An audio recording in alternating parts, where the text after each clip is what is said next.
what I did to make you hate me, because I loved you so much, even though you put me through hell, because I told myself you did it because you loved me.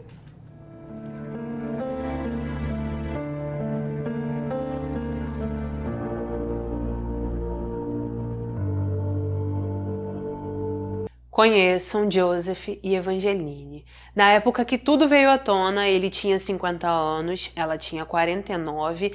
Os dois eram casados, ministravam como pastores de uma igreja e viviam no Tennessee, Estados Unidos. Joseph e Evangeline eram pessoas muito conhecidas na comunidade onde viviam. Em algumas matérias se diz que no decorrer do casamento eles tiveram por volta de 4 filhos biológicos. Em certo momento da vida, eles começaram a dizer para as pessoas que receberam uma mensagem de Deus, que Deus queria que eles adotassem uma criança, e por isso começaram a visitar alguns orfanatos. Enquanto estavam visitando esses orfanatos, eles decidiram adotar um menino. Algum tempo depois, eles encontraram uma bebê de 4 meses, também decidiram adotá-la. Porém, o que acontece é que eles não fizeram essa adoção legalmente. Eles não registraram a menina, simplesmente colocaram o nome dela de Esther, porém nunca fizeram um registro oficial dessa adoção. Eles aparentemente fizeram apenas um contrato com o orfanato onde a menina ficava, depois disso sumiram e o orfanato também não fez questão de ir atrás dela. O orfanato apenas enviou algumas cartas para o casal, eles pediram que o casal fizesse um registro oficial dessa adoção, coisa que eles nunca fizeram, mas o orfanato nunca levou o caso à justiça, nunca procurou saber da menina, enfim. Eles só enviaram essas cartas e depois não fizeram mais nada porque souberam que o casal tinha se mudado para um outro estado. A partir desse momento, vou chamar a menina somente de Elsa. Conforme falei para vocês, o casal deu a ela o nome Esther, porém ela não gosta de ser chamada assim e por isso vou respeitá-la, tá bom? Nas matérias não se sabe bem quando as agressões começaram. O que se sabe é que quando Elsa estava com 3 anos, ela dormiu um pouco mais do que estava acostumada. Quando Evangeline percebeu que a menina estava dormindo mais do que ela achava necessário, ficou com muita raiva, pegou Elsa, amarrou ela em uma cadeira, deixou ela olhando por horas para uma parede e algum tempo depois ela simplesmente jogou a cadeira com a menina pela escada. Após isso, as agressões só se intensificaram. Evangeline e Joseph usavam vários objetos como alicate, queimador de madeira, líquidos quentes, objetos cortantes, latas, garrafas, cordas, mangueira, enfim, muitas coisas. Em uma certa vez, Evangeline até tacou um sapato em Elsa, ela acabou ficando com um corte na testa que precisava de sutura, porém, ao ver aquilo, Evangeline não a levou para o hospital, decidiu suturar em casa mesmo e por isso Elsa não recebeu nenhuma anestesia. De acordo com Elsa, quando estava com 5 anos, algo ainda mais medonho aconteceu. O que acontece é que nessa época, Joseph começou a abusar dela. Enquanto a obrigava a fazer algum ato, ele ficava citando a Bíblia, ficava falando alguns versículos e por vezes mencionava Davi, dizendo que ele tinha concubinas quando era rei. Ainda segundo Elsa, em um certo dia, enquanto estava brincando e pulando na cama, os filhos de Evangeline contaram à mãe o que ela estava fazendo. Ao saber que a menina estava pulando na cama, Evangeline se irritou, foi até lá, a agrediu de forma tão intensa que Elsa perdeu alguns dentes. Quando percebeu isso, fez a menina procurá-los e depois os colocou de volta sem jeito nenhum. De acordo com Elsa, durante um outro momento de raiva, Evangeline a colocou em uma máquina de lavar, minutos depois a colocou em uma secadora e enquanto estava ali, segundo ela, mal conseguia respirar. No decorrer dos anos, a família se mudou algumas vezes. Eles moravam inicialmente em Indiana. Em um certo ano que não foi descrito, eles se mudaram para a Flórida, ficaram um bom tempo ali. Depois disso, se mudaram para o Tennessee e ali se estabeleceram como pastores de uma igreja local. O casal nunca matriculou os filhos no colégio. Quem dava aula para todos era Evangeline. Ela dava aula para os filhos, menos para Elsa. Ela e o marido diziam que Elsa só poderia estudar após os 12 anos, porque, segundo eles, foi com essa idade que Jesus começou a frequentar as sinagogas e, por isso, ela também só poderia ser ensinada a partir dessa idade. Enfim, Elsa era obrigada a fazer todas as tarefas de casa, ela tinha que arrumar tudo, colocar comida nos pratos e precisava fazer tudo isso bem rápido, senão era punida e também agredida. No decorrer dos anos, Elsa quase não saía de casa, ela ia para a igreja 2 vezes na semana, algumas pessoas até notavam seus hematomas, questionavam o casal sobre isso, porém eles sempre diziam que Elsa era muito desastrada e por isso vivia caindo e se machucando. Em 1992, Elsa fugiu de casa pela primeira vez. Após fugir, ela conseguiu chegar a um posto de gasolina. Algum tempo depois, foi encontrada pela polícia, não contou a ninguém o que acontecia em sua casa e por isso os policiais a devolveram para Joseph e Evangeline.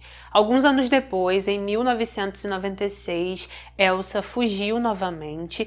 Enquanto estava na estrada, ela conseguiu carona com um homem, conversou com ele. Esse homem a levou para um abrigo de menores, onde ela ficou por pouco tempo. Foi encontrada mais uma vez pela polícia e por Joseph e Evangeline. Não contou aos investigadores o que acontecia em sua casa, então foi entregue ao casal novamente. E quando chegou em casa, foi punida severamente por ter fugido. Em 1997, quando estava com 19 anos, Elsa tomou uma substância tóxica com o intuito de tirar a vida. Quando um de seus irmãos a viu desacordada, ficou assustado, ligou para a emergência, pediu ajuda e então alguns paramédicos foram enviados até o local. Assim que chegaram ali, os paramédicos perceberam que Elsa estava em estado grave. Quando foi colocada na ambulância, ela começou a delirar e disse: "Me desculpe, não me machuque, eu vou fazer o café certo dessa vez." Ao ouvir aquilo, os paramédicos não entenderam porque ela ficava repetindo isso o tempo todo. A levaram para o hospital e ali ela ficou em coma por alguns dias. Enquanto os médicos estavam tratando Elsa, eles encontraram cerca de 410 ferimentos nela. Existiam diversos hematomas, cicatrizes e fraturas que não haviam cicatrizado adequadamente. Por causa disso, os médicos decidiram entrar em contato com a polícia. Eles informaram que aquela jovem de 19 anos não tinha documento, também mostraram o relatório médico e por isso os investigadores decidiram falar com ela. Após uma semana em coma, Elsa falou com os policiais, ela negou qualquer abuso, não contou o que acontecia em sua casa e por isso, assim que saiu do hospital, ela foi entregue novamente para Joseph e Evangeline. Apesar de tudo isso, os investigadores desconfiaram que algo estava muito errado. Por causa disso, eles continuaram investigando a família, ficaram fazendo isso por 7 meses, perceberam que realmente existia algo de muito errado naquela casa. Entraram em contato com autoridades especializadas, decidiram pedir a custódia de Elsa porque, apesar de ter 19 anos, ela não agia como tal, e então entraram em contato com Joseph e Evangeline. Assim que Joseph ficou sabendo da intenção dos investigadores, ele ficou com medo, enviou Elsa para Carolina do Sul, pediu para um amigo cuidar dela e, enquanto isso, mentiu para os investigadores dizendo que Elsa tinha fugido novamente. Enquanto estava na casa daquele homem na Carolina do Sul, o amigo de Joseph percebeu que existia algo de errado com Elsa. Devido a isso, ele entrou em contato com o irmão de Joseph que vivia na Geórgia, conversou com ele, com sua esposa, e então decidiu enviar Elsa para a Geórgia para que ela pudesse ficar na casa dessas pessoas. Assim que Elsa começou a viver naquela casa, a tia notou que ela não se comportava como uma jovem de sua idade. A cunhada de Joseph percebeu que ela tinha dificuldade em ler coisas básicas, não sabia usar o dinheiro e não conhecia nada da cultura popular de seu país. Conforme os dias se passaram, Elsa conheceu um mundo totalmente novo. Ela começou a se vestir de uma maneira que gostava, começou a sair com os primos, visitou o shopping pela primeira vez e pela primeira vez na vida entendeu que tudo o que viveu não era normal. Após 4 meses com a família, a ficha de Elsa caiu. Ela começou a se abrir com a tia e com os primos, contou tudo o que acontecia em sua casa, explicou que achava que tudo o que vivia era normal porque ela não conhecia outra vida e ficou chocada ao saber que não era filha biológica de Joseph e Evangeline. Quando Elsa contou à família tudo o que passou, eles ficaram perplexos. O irmão de Joseph começou a chorar sem parar, ficou inconsolável, disse para Elsa que acreditava nela e deu todo o suporte que ela precisava naquele momento. Assim que o irmão de Joseph revelou a ele tudo o que Elsa lhe contou, Joseph negou tudo, disse que a jovem estava mentindo e inventou várias desculpas para tudo que Elsa tinha revelado a eles. Apesar disso, tanto o irmão de Joseph quanto sua esposa continuaram acreditando em Elsa, a ajudaram e também a encorajaram a revelar tudo para a polícia. Devido a tudo isso, Elsa finalmente tomou coragem. Em fevereiro de 1998, ela procurou alguns investigadores, contou sua história e então finalmente Joseph e Evangeline foram expostos. Durante uma entrevista que Elsa deu, ela disse que muitas pessoas achavam que ela tinha se sentido aliviada por contar a verdade. Segundo Elsa, não foi isso que aconteceu. Ela se sentiu culpada porque ela achava que estava arruinando a família, achava que se ela tivesse sido boazinha não teria se metido em muitos problemas. Enfim, ela realmente se sentia muito culpada.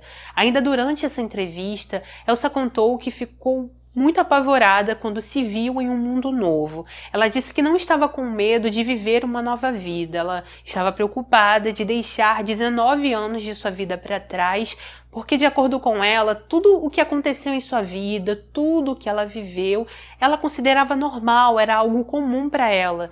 Ela disse que foi ensinada dessa forma e por isso ela achava que tudo o que ela vivia naquela casa era algo completamente normal. Assim que as investigações se iniciaram, os investigadores foram até a casa de Evangeline e Joseph.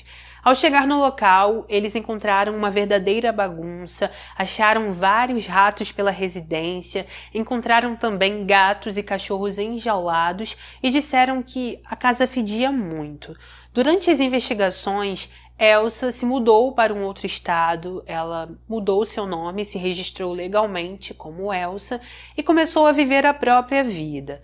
Alguns meses depois, em novembro de 1998, Joseph e Evangeline foram presos. Infelizmente, eles não ficaram muito tempo na prisão porque, pouco tempo depois, amigos e familiares pagaram a fiança de $250 mil de Joseph. Meses depois, em março de 1999, pagaram também a fiança de Evangeline, que era no mesmo valor, e por isso eles ficaram aguardando o julgamento em liberdade. Durante o tempo que Joseph e Evangeline ficaram em liberdade, o casal foi amparado por vários amigos.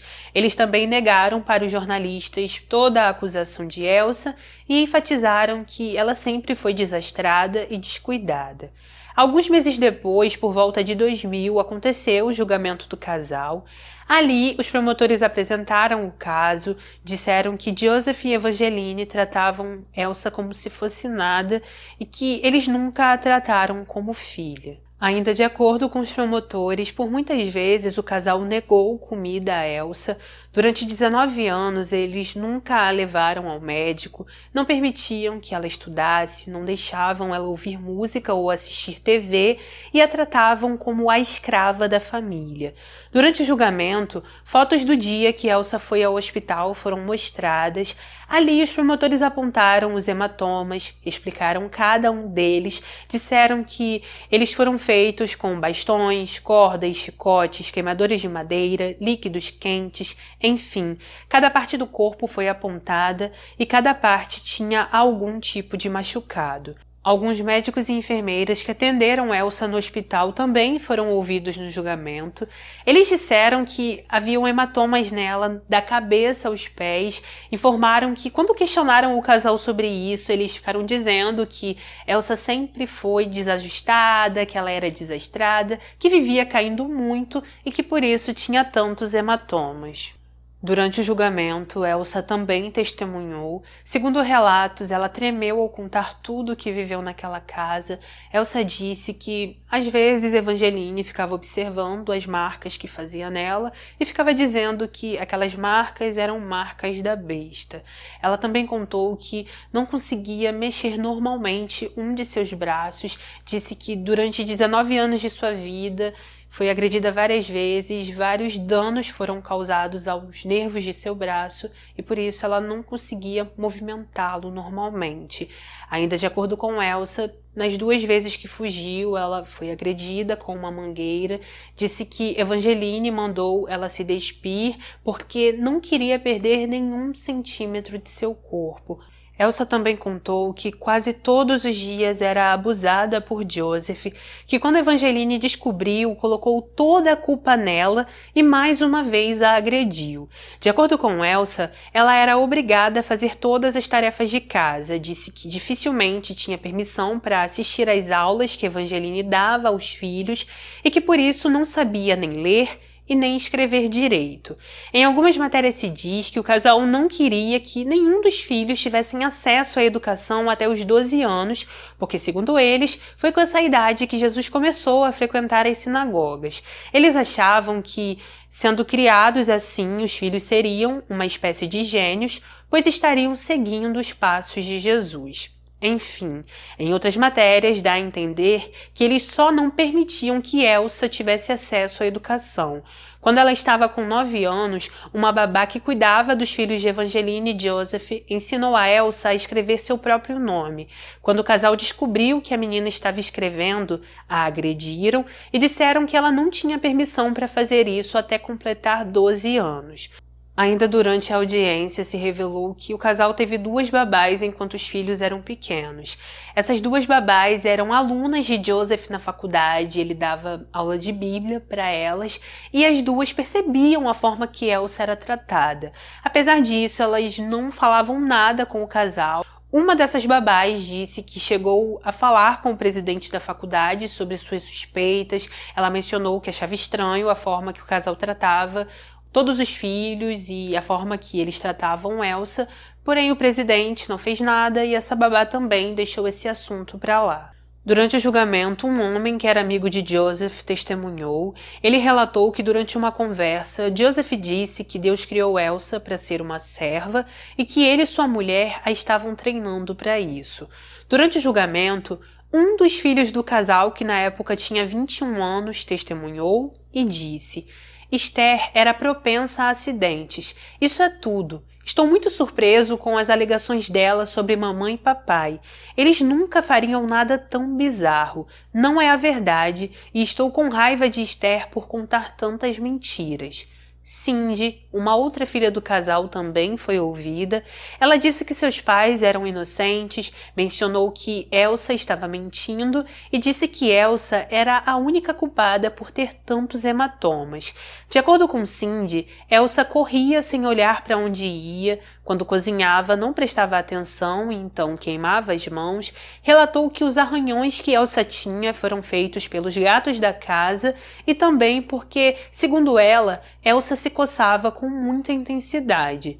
David, um outro filho do casal, contou a mesma coisa.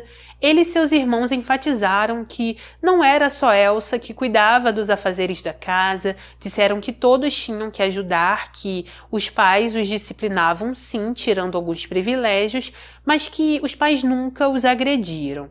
Ainda de acordo com os irmãos, eles nunca viram os pais fazendo nada de ruim contra Elsa. Segundo eles, ela nunca conversou sobre nada disso com eles, nunca pediu ajuda e nunca transpareceu estar mal. Ainda durante a audiência, os advogados de defesa de Joseph e Evangeline disseram que Elsa tinha um motivo oculto por trás dessa história. Segundo eles, Elsa era uma mulher perturbada, disseram que ela fez tudo isso por dinheiro, que ao contar sua história ela teve cobertura da mídia, ganhou dinheiro com entrevistas e ainda estava entrando com um processo milionário contra o orfanato. Antes do final do julgamento, Elsa foi ouvida novamente. Dessa vez, ela se virou para Evangeline e disse: Eu só queria te dizer o quanto você me machucou, porque eu não acho que você entenda completamente quanto dano você me causou, ou que isso realmente importa para você. Você me fez sentir como se eu fosse nada, como se eu nem existisse. Você tirou minha infância, você tirou meu amor próprio, minha confiança, inocência, alegria e confiança. Eu tentei tanto ser a filha que você queria, mas nada que eu pudesse fazer era bom o suficiente. Tudo que eu sempre quis foi que você me amasse e tivesse orgulho de mim. Isso era tudo que importava para mim. Eu só queria que você pudesse me dizer o que eu fiz para que você me odiasse, porque eu te amava muito, mesmo quando você me colocava no inferno. Eu dizia a mim mesmo que você só fazia isso porque você me amava, mas eu acho que não era isso. Eu só queria saber se você realmente me amou, se alguma vez eu fui boa o suficiente para ser amada. Essas são as perguntas que vou me fazer pelo resto da minha vida, e só isso é pior do que qualquer coisa que você fez ou poderia ter feito para mim. Por sua causa, perdi a vida cotidiana, perdi o amor e a felicidade de uma família. Isso é algo que nunca vou recuperar e por isso nunca poderei perdoá-la. Por sua causa, todos os dias da minha vida, eu acordo e olho no espelho e vejo aquela garotinha má que nunca poderia fazer nada certo para deixar seus pais felizes. Por sua causa, estou emocional e fisicamente marcada, e toda vez que olho para mim mesmo, vejo o produto do seu suposto amor, e isso dói. Você não sabe o quanto é difícil para mim dizer isso a você, mas eu precisava lhe dizer o que estava em meu coração. Sinto muito por não ter sido e nunca serei a filha que você queria ou poderia amar e se orgulhar. Mesmo que eu tivesse feito qualquer coisa por você, eu teria feito qualquer coisa, eu teria movido montanhas se pensasse que isso faria você me amar. Isso é o quanto eu te amei. Isso é o quanto você me machucou. I just wish you could tell me what I did to make you hate me. Because I loved you so much. Even though you put me through hell. Because I told myself you did it because you loved me. I would have moved mountains if I thought it would make you love me. That's how much I loved you. That's how much you hurt me. Enquanto Elsa estava sendo ouvida, Joseph e Evangeline não mostraram nenhum tipo de emoção. Evangeline só ficou olhando para a jovem, mas não fez nada além disso. Aliás, ela nem testemunhou no próprio julgamento. O único que testemunhou foi Joseph. Ele negou tudo, disse que Elsa estava mentindo, que ele não tinha feito nada do que ela estava relatando, falou que sempre a amou e que não entendia por que ela estava inventando tudo aquilo. Enfim, com isso, ao final de tudo, após todos serem ouvidos, Joseph e Evangeline foram considerados culpados. Joseph recebeu 114 anos de prisão e Evangeline recebeu 65 anos de prisão. Algum tempo após o julgamento, David, um dos filhos de Joseph e Evangeline, foi acusado de vandalismo. O que acontece é que ele, os irmãos e os pais moravam em uma casa e essa casa era alugada. Assim que o julgamento terminou, os donos da casa a pediram de volta. Parece que os irmãos ficaram com raiva e então David vandalizou o local. Ele destruiu muita coisa. Infelizmente nas matérias não se diz se ele chegou a ser preso ou se chegou a ser julgado por isso. Sobre Elsa, conforme falei com vocês, ela se mudou para outro estado, mudou de nome, começou a estudar e passou por um período bem difícil porque ela se culpava por tudo.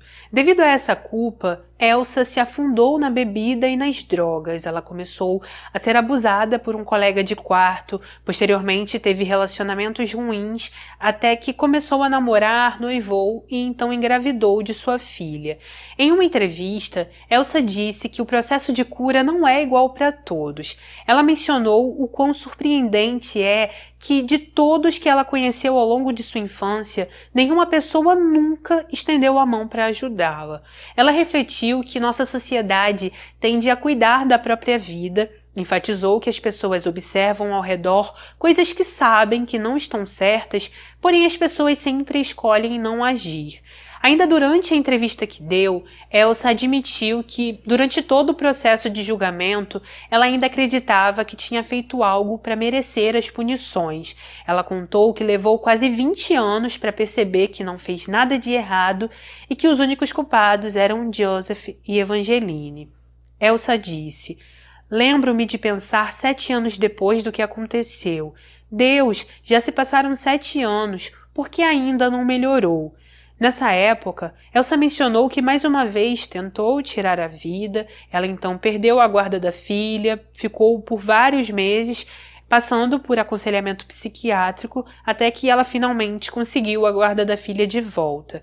Após ser tratada por profissionais, ela se mudou aparentemente para Michigan, se aproximou de sua família biológica, até conheceu seus pais biológicos, conseguiu um emprego, tentou criar a filha da melhor maneira possível e começou a trabalhar com vítimas de abuso para tentar ajudar as pessoas e até mesmo instruir as pessoas sobre como ajudar os outros.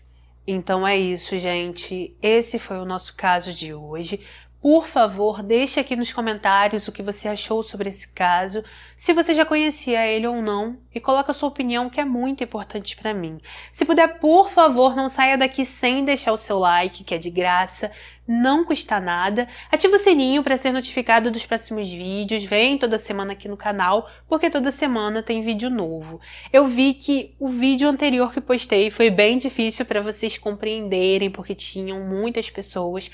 Peço desculpas a quem não entendeu. Quando eu fizer algum vídeo que tiver muitas pessoas, eu vou tentar avisar para vocês antes, porque talvez, se vocês anotarem o nome das pessoas, ajude a compreender o vídeo melhor, porque realmente é bastante complexo aquele caso, tá? Então eu peço perdão a quem não entendeu e vou procurar fazer de uma outra forma da próxima vez.